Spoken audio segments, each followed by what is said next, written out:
Hello guys, welcome back our channel Rikta's kitchen and vlogs.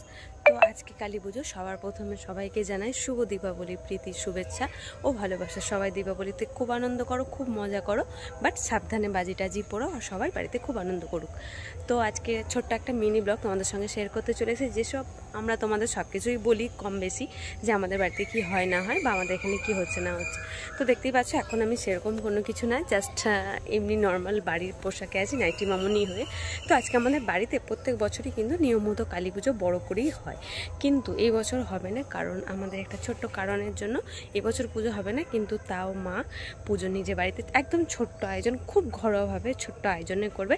তো সেটা তোমাদের সঙ্গে শেয়ার করবো। আর আজকে আমি কোথায় বেরোচ্ছি, কী কী ঠাকুর দেখছি আর কী কী করছি সেগুলো তোমাদের জানাবো। যদিও আমি সকাল থেকে ব্লগটা কিন্তু স্টার্ট করতে পারিনি, বিকেলবেলা আজকে ব্লগটা স্টার্ট করলাম। তোমরা হয়তো দেখে বুঝতেও পারছো যে বিকেল কিন্তু হয়ে গেছে, এখন প্রায় 5টার উপর বাজে।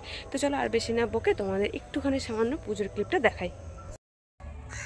তো ফাইনালি দেখতেই পাচ্ছ মায়ে যে পুজোয় বসে পড়েছে, খুব ছোট্ট আয়োজনে। প্রথমেই বললাম যে বেশি কিছু আয়োজন হয়নি, হয়তো নেক্সট বছর যদি থেকে থাকে অবশ্যই তোমাদের সঙ্গে আবারও শেয়ার করব। তো আমাদের বাড়িতে কিছু ছোট ছোট দেবদেবীরা আছে, দেখতেই পাচ্ছ ধূপ ধুনো প্রদীপ মোমবাতি সব কিছু জ্বালানো হয়ে গেছে। আর এটা হচ্ছে আমাদের তারা মা।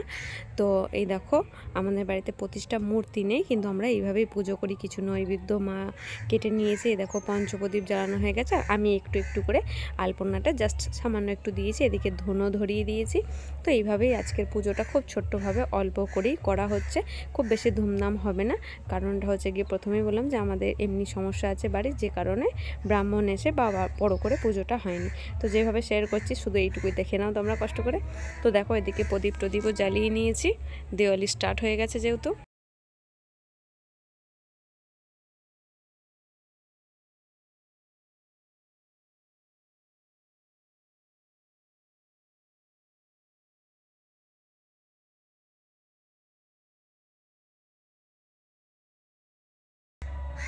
তো মায়ের পুজো কমপ্লিট, এবার একটুখানি প্রসাদ খেয়ে সবাইকে প্রসাদ দিয়ে আমি প্রথমে রেডি হয়ে নেবো। তো চলো।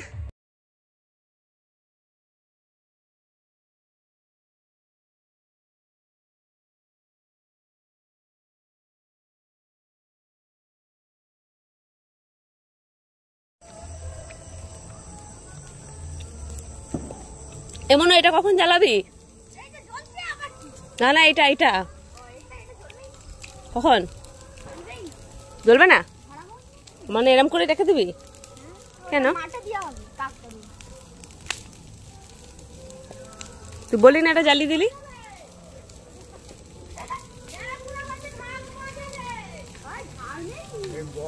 সব তলায় পড়ে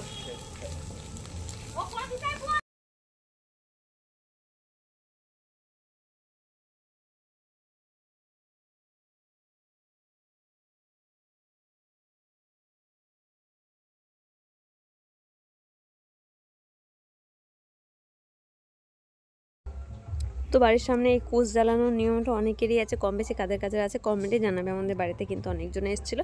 তো চলো ফাইনালি এবার রেডি হয়ে নিই। তো দেখো গাইস, আমি একটা শাড়ি পরে নিয়েছি, খুব সিম্পল। তোমরা বরাবরই সবাই হয়তো জানো যে আমি খুব সিম্পল সাজতে ভালোবাসি, খুব বেশি সাজি না। এদিকে মাও রেডি হয়ে গেছে। তো চলো এবার ঠাকুর দেখতে যাওয়া। তো বাড়ি থেকে বেরিয়ে পড়েছিলাম, আর এই বাড়ির সামনে আমাদের একসাথে কিন্তু দুটো কালী মূর্তি আনা হয়। দেখো দুই মা দুই ধারে আছে।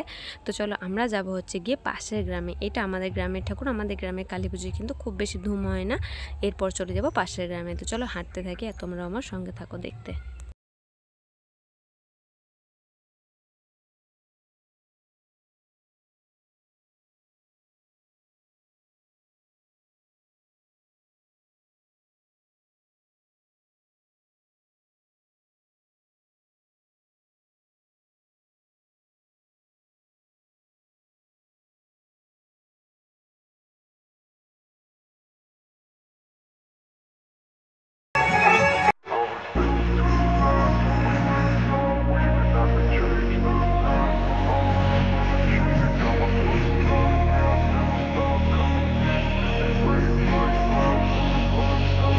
I wanna be the best.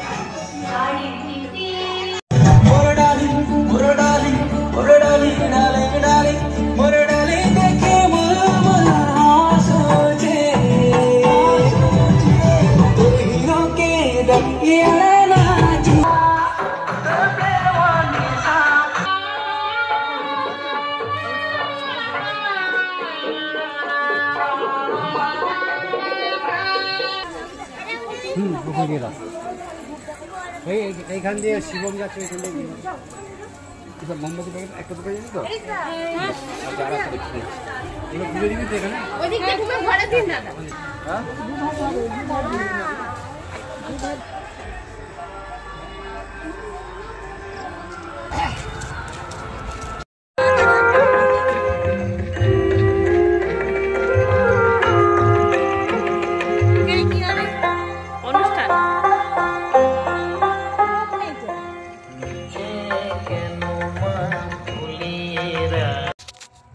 তো পাশের গ্রামের কয়েকটা ঠাকুর দেখার পর চলে গেছিলাম হচ্ছে আমাদের পিসির বাড়ি, যেটা হচ্ছে আমাদের গ্রামে আমাদের নিমন্ত্রণ ছিল কালী পুজোর জন্য। তো চলো কি খাওয়া দাওয়া করছি তোমাদের সঙ্গে সেটা শেয়ার করি। তো প্রথমে এখানে দিয়ে দিয়েছিল আমাকে 4টে লুচি, যদিও আমি 4টা লুচি কিন্তু কখনোই খেতে পারি না। তারপর দিয়ে দিয়েছিল কাবলি ছোলা অ্যান্ড পনির। তারপর ছিল কুমড়োর তরকারি, যেটা মোটামুটি খুব একটা ভালো আমার লাগে না।